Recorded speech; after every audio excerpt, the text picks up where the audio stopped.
My adoptive sister fell for my husband and wanted a grand wedding. My parents forced me to give up my husband. Anyway, Felix already married you. What's wrong with letting Carrie enjoy the ceremony? They're not even getting registered. In my past life, I watched helplessly as they passionately kissed at the wedding, accepting everyone's blessings. On the wedding night, my husband, with teary eyes, pinned her on the bed and said, "I don't care whose name is on the marriage certificate. You're my only bride in this life." He proudly took her to parties, declaring their undying love to the world. As for me, secretly married to him, I died on their wedding anniversary when he set off fireworks across the city for her, and I never got to see him one last time. Reborn before we registered, I spent half a year securing a position at a top design studio abroad.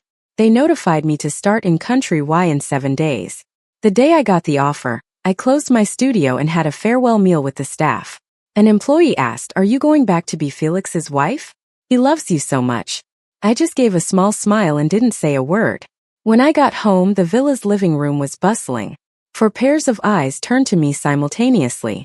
Felix was the first to approach, pulling me towards the sofa in a hurry. "Why didn't you answer the phone? Carrie's headache is back. Give her a massage, please." I didn't move, just looked at the 4 expecting faces. It stung a bit and I said tiredly, "I have work to do." My mom frowned tightly. "What's so busy about your tiny studio? I told you to come back and take care of Carrie. Our family won't let you starve." Felix, surprised, noticed the smell of alcohol on me, gently held me and coaxed, "Did you drink? Want to rest first?" I was dazed for a moment, this gentle Felix overlapping with him from that year, that fire. That day at the mall bathroom, smoke and searing fire pounded at the door, as if to swallow me whole. I was scorched all over, choking, eyes streaming with tears, falling into despair. When I was about to lose breath, someone burst in, used wet clothes to cover my mouth and nose, and frantically carried me to the fire escape. The flames at the door singed his hair, yet he didn't care, repeatedly calling my name, telling me not to fall asleep. That version of Felix I loved for a lifetime and hated for a lifetime. Later, I overheard him saying to others that his biggest regret was marrying me for his grandpa, preventing Carrie from officially becoming his wife. He owed her. I clenched my fists, took a deep breath, holding back tears, and calmly said, "There are maids. If it doesn't work, I'll get her a masseuse." My mother's face fell, glaring at me. "What masseuse? Carrie's used to your touch. Hurry over." Felix looked down at me, his voice carrying a note of finality. "Massage Carrie first, and tonight I'll help with your work." I laughed at myself, looked at them indifferently without speaking. Ever since Carrie came to my home, she's been the sole princess here. Our families have been friends, but ours only recently got rich like nouveau riche. Carrie's parents died in a car accident, saving the children in the back seat. Those children were me and Carrie. Afterwards, my parents adopted Carrie, saying, "Carrie's hurt badly and lost her parents. You must give way to her." To care for her feelings, they had me move into the storage room, simply because Carrie said there could only be one princess at home. I couldn't get good grades anymore because Carrie's weren't great, and she couldn't take the shock. She suffered head and abdomen injuries, leaving her with complications, often needing blood transfusions, and I, with the same blood type, became her blood bank. Pretty clothes, jewelry, if she liked them, they were forcibly moved to her room.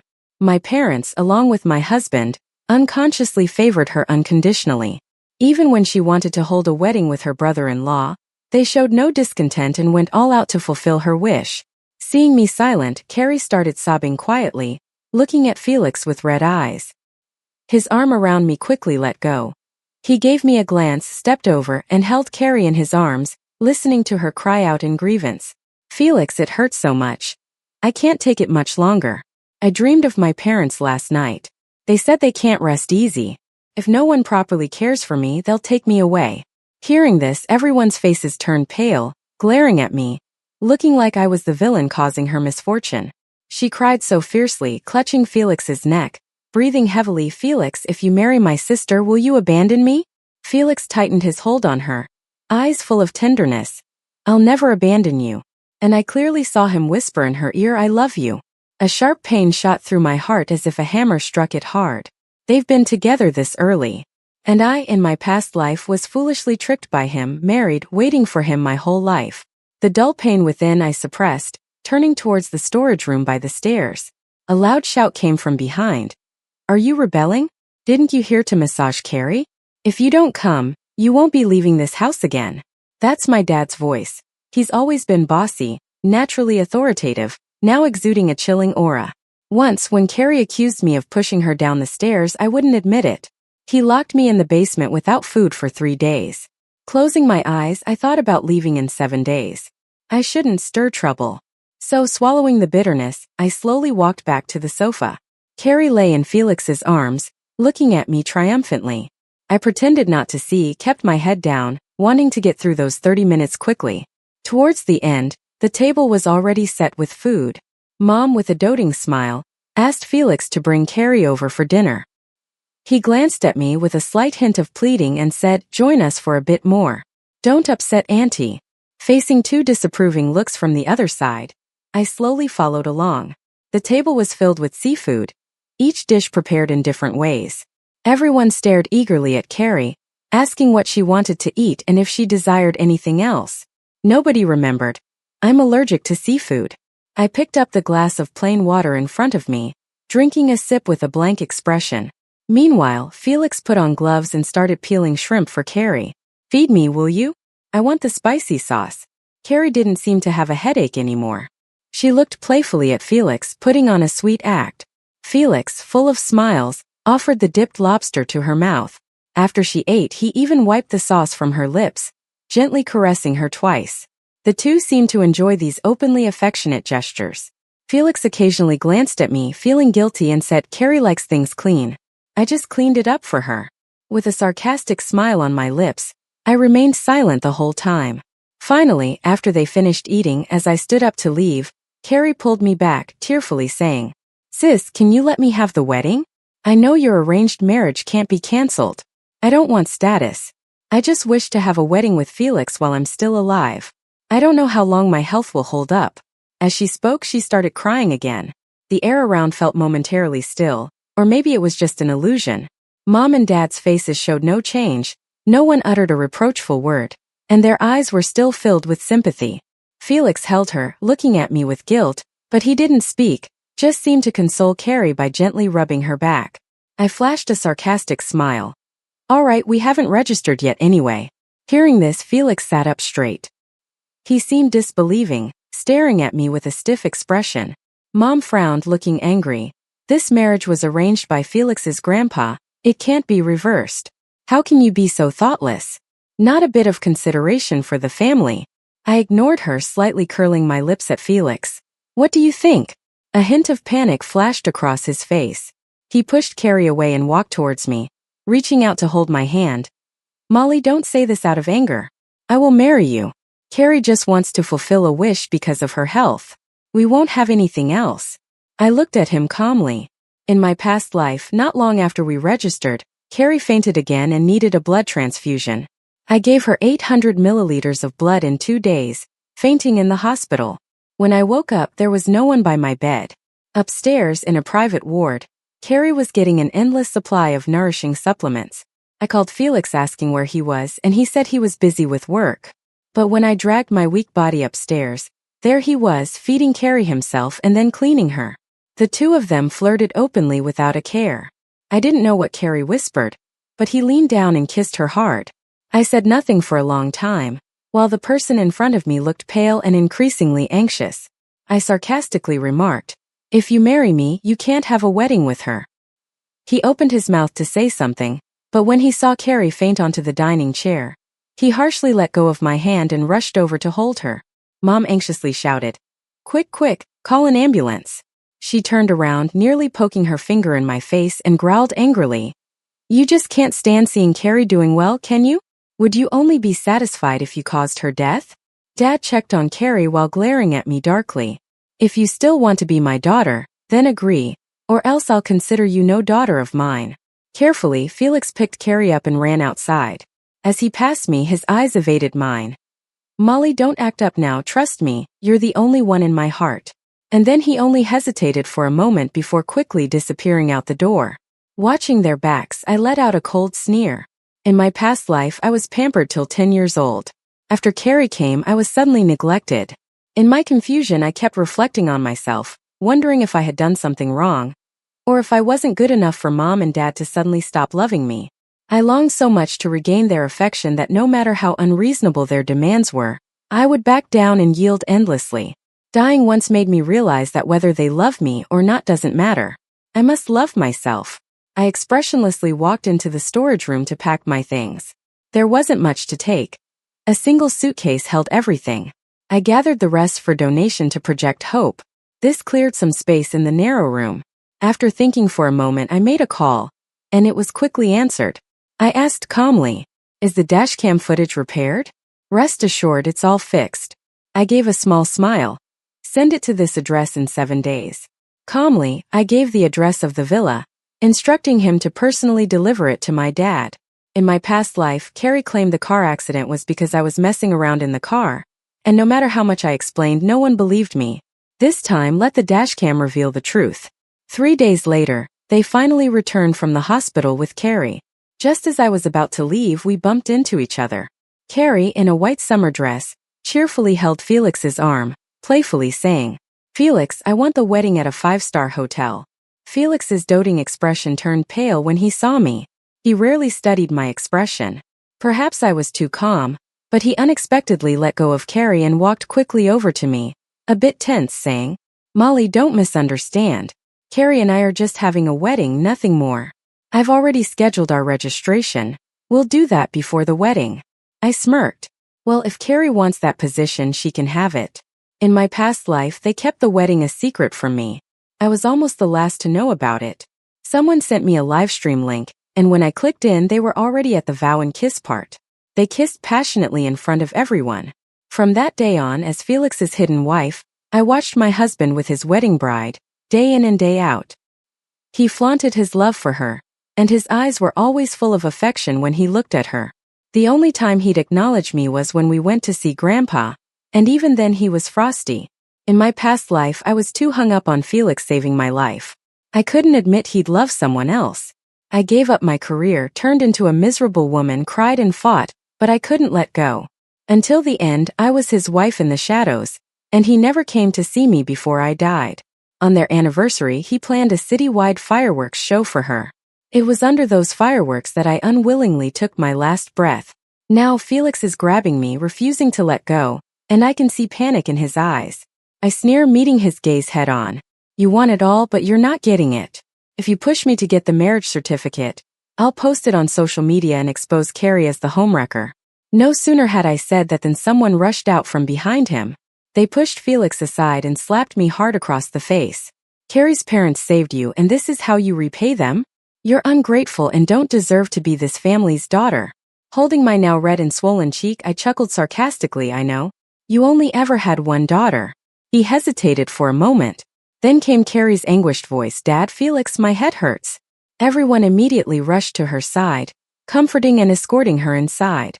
Expressionless, I turned to leave and headed to the immigration office to finalize my visa. On my way back, I got a call from the Y Country Design Studio. The contact, also Chinese, had a cultured voice. He gave some joining instructions and finally asked with a chuckle, "Are you coming temporarily or immigrating?" "Immigrating," I replied firmly. He seemed pleased. "Hope to see you soon." I hung up and returned to the villa in good spirits, only to find Felix looking cold and standing by the door, staring at me. "Immigration? Who's immigrating?" "An employee," I replied casually. He breathed a sigh of relief, his expression softening as he put an arm around my shoulders. After a moment he said, "Dad wants to see you. There's something to discuss." My heart skipped. It's about Carrie, surely. True enough, the moment I walked in and before I could sit, Dad said icily, "Carrie and Felix are hosting a wedding. She'll officially join the wealthy, but her status is awkward. She needs a suitable identity. You have a design studio, right? Transfer it to her." Carrie's parents died suddenly without a will. Their estate got divided among her uncle and aunt, leaving her with only a shell company. Out of pity or whatever, they always made me yield to Carrie. In my past life, I gave them the wedding, the studio. Because Carrie was injured and couldn't have kids, I didn't even have the right to that. Felix only said Carrie couldn't handle the stress and never touched me until I died. I smiled lightly, feeling utterly at peace inside. Seeing me silent, Dad's tone grew stern. "Carrie's parents saved your life. Consider it returning the favor. We won't ask you to give anything else afterward."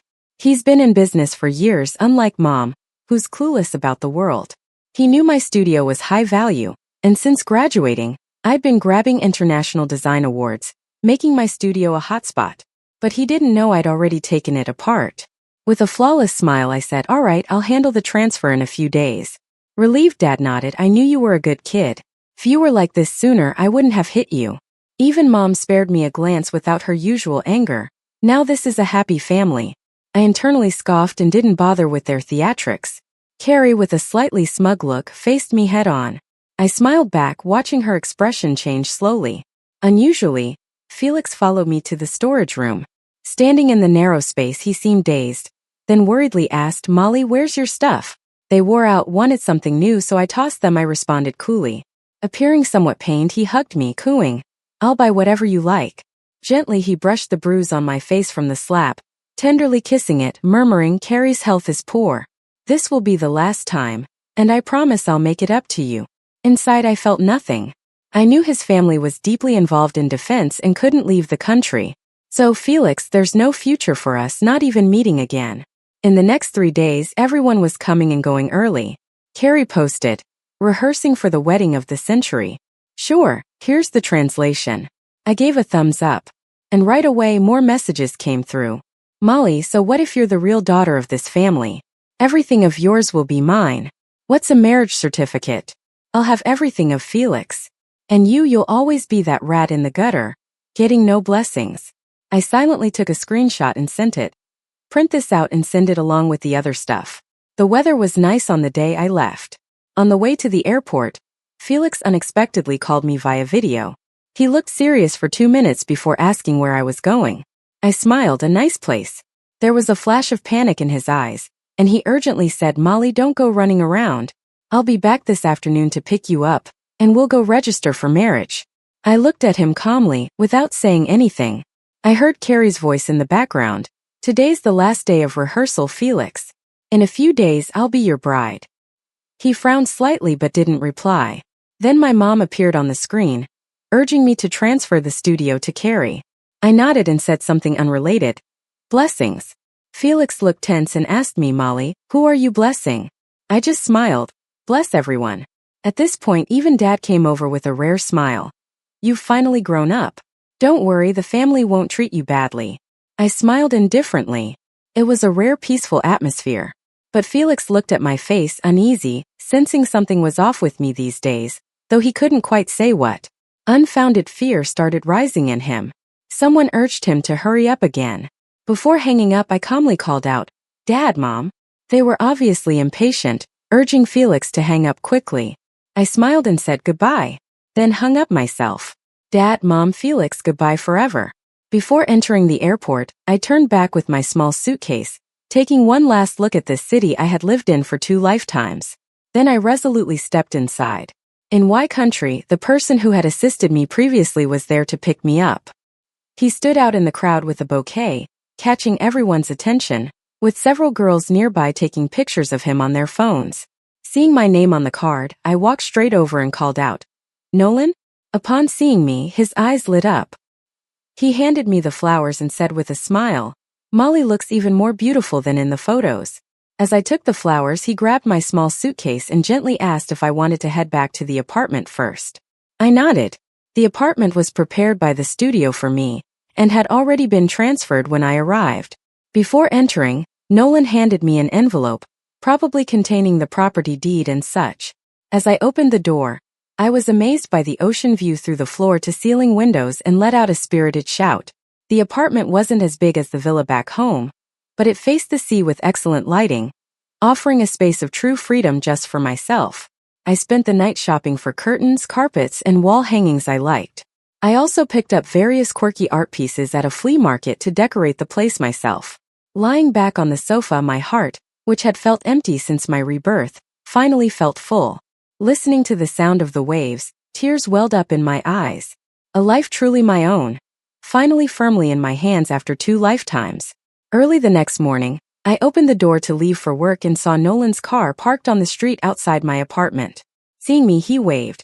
Not wanting to trouble him too much, I smiled and said, "The studio provided me with a car, so I'll drive myself to work from now on."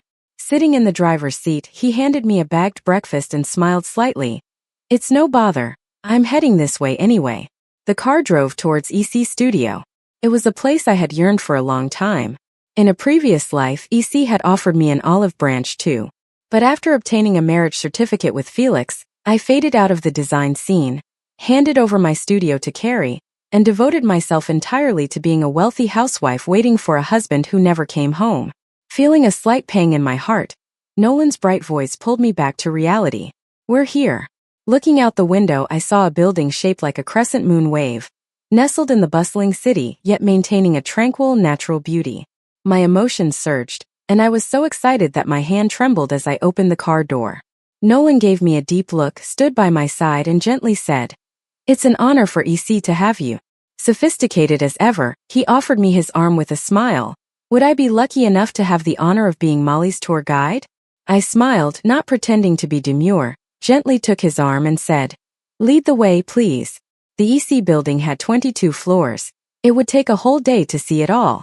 Nolan led me to the 21st floor, stating that I would be working there in the future, and showed me the trophies and works the studio had won in various design competitions over the years. The CEO's assistant personally handled my entry process, showing utmost respect, momentarily surprised to see Nolan, yet quickly returned to normal.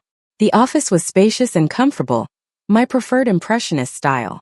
Nolan introduced me to the designers in the studio. I lingered momentarily with a girl named Alan, who gave me a bright smile. Remembering how she was falsely accused in my previous life, I slightly frowned before nodding at her. Once everything was settled, I sat alone in my office browsing projects. When I took a break, my phone alarm rang. I curved my lips, simultaneously turning on multiple surveillance monitors with my tablet. Felix and Carrie appeared in the center. Felix was distracted, unable to reach Molly. With Carrie clutching his arm, she spoke intimately. "Felix, don't worry. My sister won't answer because she's busy with work. In a few days I'll be your bride and I'm nervous. Can you keep me company?" Felix managed to muster a weak smile, but he couldn't shake off Molly's distant look from their video call yesterday. That smile of hers felt like the relief of letting go, and it made him inexplicably uneasy. He gently pushed Carrie aside, looking at her with a bit of guilt. "I need to go pick her up from the studio. She didn't come back yesterday, and I need to take her to get the marriage certificate today." Carrie clung to his hand, looking a little upset. "Felix, you said you were going to marry her. She'll definitely come back later. Can you spend some more time with me before you get married to her?" Felix paused, hesitated, and finally gave in to her tearful eyes. He raised his hand to wipe her tears and said, "All right." Inside the villa, Molly's mom came out, smiling at Carrie. "Carrie, the wedding dress has arrived. Come try it on." Carrie quickly pecked Felix on the cheek, blushing, and ran inside. Seeing Felix's frown, Molly's mom's face turned stern. "Felix, even though Carrie's not legally wed to you, she's still your acknowledged wife. You need to treat her well. As for Molly, what more could she want after marrying you? Don't spoil her too much." After a pause, she asked, "She hasn't answered her phone, has she?" Noticing Felix's silence, she grew more furious and grabbed her phone, grumbling, "She's out of hand. I'll call her back and let her dad discipline her." Unfortunately, her call went unanswered too. Molly never ignored a call from her before. Frustrated, she glared at the phone screen and said to Felix, "Call her assistant and tell her to come back immediately." Felix took out his phone, fumbled for a moment before finding Molly's assistant's number.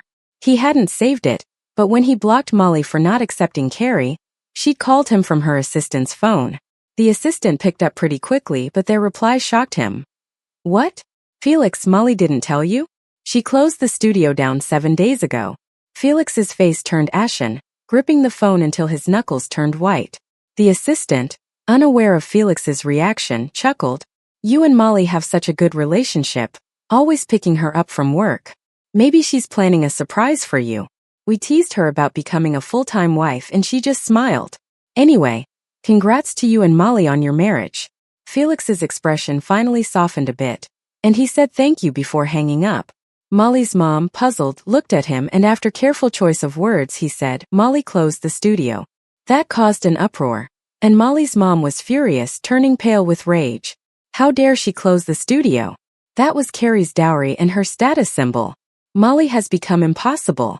How can she not stand Carrie having good things? How did I raise such an ungrateful daughter?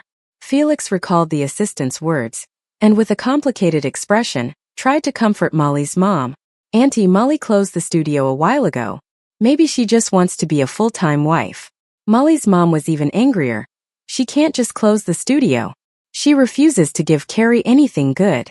Right then another person walked in. Molly's dad came in hurriedly, carrying a box. Molly's mom went up to complain about Molly, but her attention was caught by the box. What's that? Molly's dad shook his head. Some guy gave it to me outside, said I had to open it myself. He placed the box on the table in the yard, opened it and found an old dashcam inside. Confused, he took it out and hit play. Inside, a young Molly's firm voice came out. Carrie, don't you dare talk about my parents like that. The other voice sneered with Carrie's sharp tone. Your parents are just country bumpkins, they stink. Just looking at them makes me want to puke. You really think having some money makes you upper class? Dream on. Molly, your parents are the most disgusting people I've ever seen. I wouldn't step foot in your house. Molly's trembling, angry voice defended her parents. You're lying. My parents are the best. They're hardworking and kind and built a school for our town. They're heroes. You're just snobbish. There was a loud slap sound, and Carrie's parents' voices were heard trying to intervene. Carrie, you can't talk to Mr. and Mrs. like that, and you definitely can't hit people. Apologized to Molly. But Carrie shrieked. You're my parents. Why are you siding with her? She's a filthy beggar from a low-life family, just like her parents. I won't let her in our car. Her mom tried to reason gently. Carrie, of course, Mommy loves you most and will always back you. But you'll hurt Molly this way. Soon, I'll take you back from your grandma and raise you. You didn't learn well there. That seemed to provoke Carrie, and then her mom's scream filled the air. Carrie, let go of Mommy's hand, Mommy's driving. Her dad shouted in fear as well. Carrie, let go. There's a car coming. Then came the sound of a horrific crash and screams. The dashcam crackled and went silent. The villa courtyard fell into a dead silence. The three people stood there, pale and frozen. Molly's mom clutched her mouth, crying out, Carrie, you beast. Molly's dad stormed in, face all twisted with rage, and yanked Carrie outside, tossing her to the ground. He switched on the dashcam again, glaring down at her. Carrie was terrified. She crawled to Felix, grabbing his pant leg, crying, Felix, it's not true. Someone set me up. It must be my sister. She's scared I'd take you away. You've got to believe me, I didn't do it. Felix pushed her away coldly, holding a printout of her nasty chats with Molly. He looked at her with disappointment, saying, haven't we been good to you? Why would you treat Molly like this?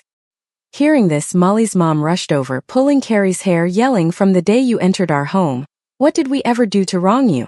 We treated you with kindness, even gave you the sweets Molly cherishes, and this is how you repay us? I've been blind to have sacrificed my daughter's well-being for an ingrate like you. My Molly. I'm so sorry, dear.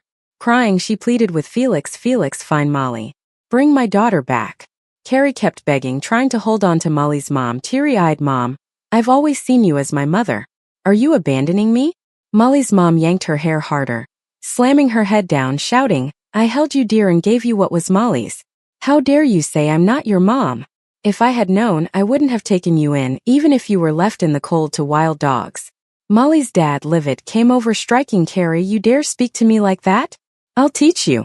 Carrie dodged the hits, crying, blurting out, who gave you the right to hit me? You spoiled me yourselves, I never asked for it.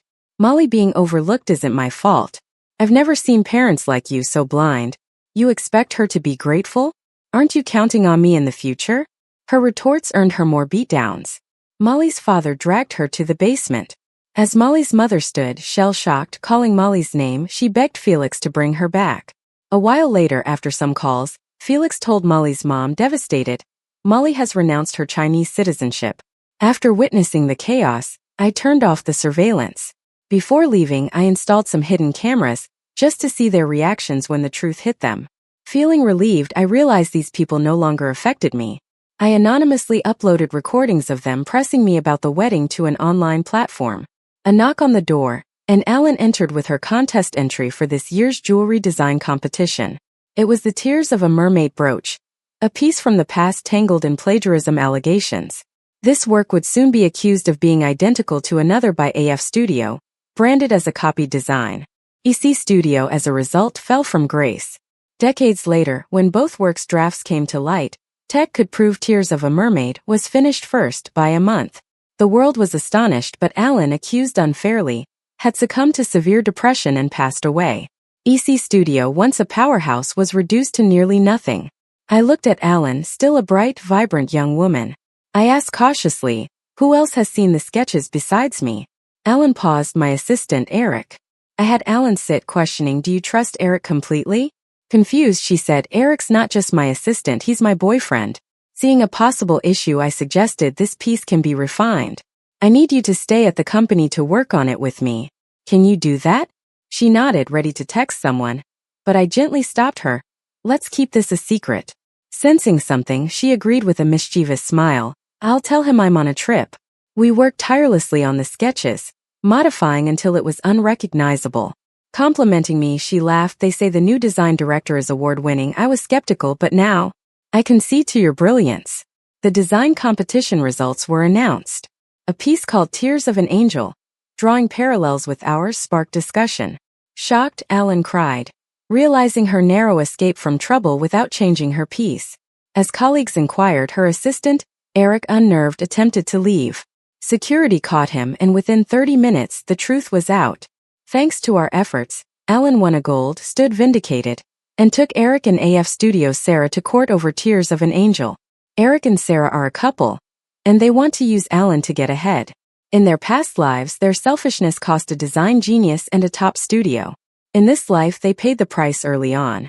Alan is incredibly grateful to me, calling me his savior and master every time we meet. Even Nolan found it amusing. Nolan said I saved EC and appointed me vice president at a high-level meeting. It was only then that I realized he was the man behind EC. With a flourishing business, the next day, he sent a truckload of roses to the downstairs of the company. In the gentle breeze, rose petals danced, filling the whole street with a faint fragrance. Amidst the petals and the aroma, he produced a ring and confessed his feelings to me. I didn't feel a deep connection with him, so I politely declined with a smile as people around us cheered. He didn't seem to mind and laughed, saying, "Figured that much. Just an appetizer.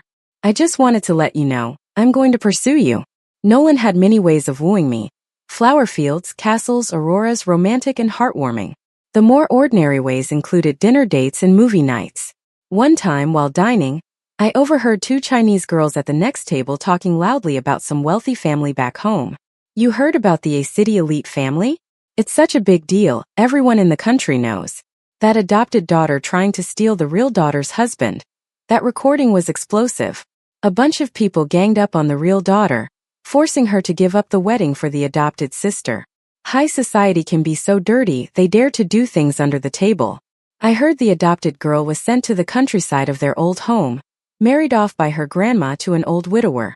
Didn't she want to get married so badly? Getting what she asked for. And those parents supposedly are looking for their real daughter. Her dad got tricked into going to a remote mountain area and broke both legs. Her mom isn't doing well either, acting crazy and calling every girl she saw her daughter. They said someone called the cops several times, and now she's in a psychiatric hospital. Word is the real daughter moved abroad. Felix, due to family reasons, was restricted from leaving the country. But it seems he gave up the family estate and plans to move abroad.